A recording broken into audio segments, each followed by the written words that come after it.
A cursed British vessel that sank in a Canadian lake 90 years ago claiming 16 lives has been discovered intact by shipwreck hunters. The Manitou, which was built in Glasgow in 1888, spent 39 years of its life as the Mikasa docks before it changed ownership and was renamed. Scroll down for video. Share this article. Share.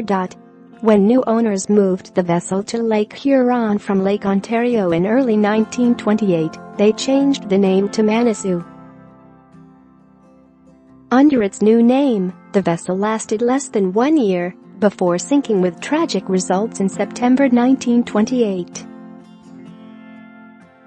The Manitou proved to be a classic example of the bad luck that will plague a vessel after its name has been changed. Along with fellow shipwreck hunters Ken Merriman and Jerry Eliason, Mr. Cole located the wreck at a depth of 200 feet near Griffith Island, Ontario.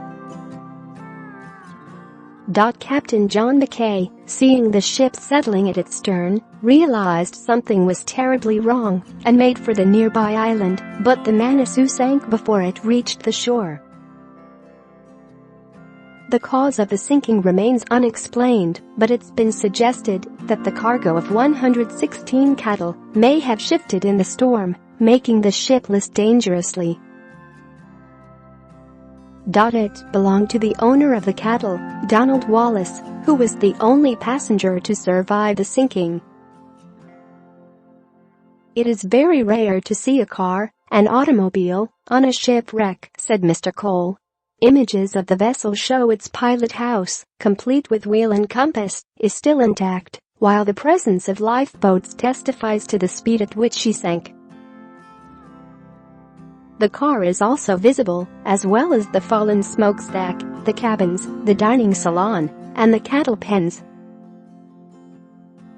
Most of the damage is to the stern of the ship, true to the accounts of its sinking.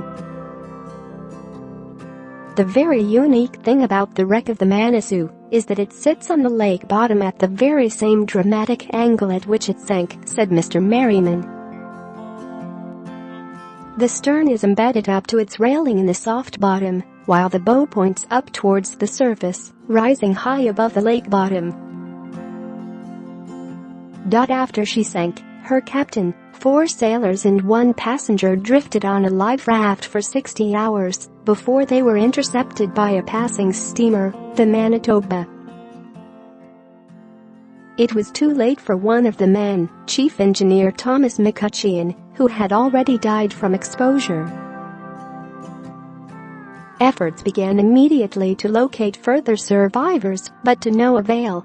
No quest devoted to the saving of human lives was in these parts ever carried out more unselfishly and more faithfully, wrote local historian William Fox in 1952.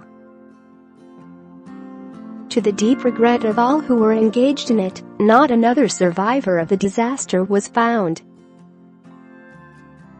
The team who discovered the wreck will now study it further, and Mr. Cole plans to include the vessel in his next book.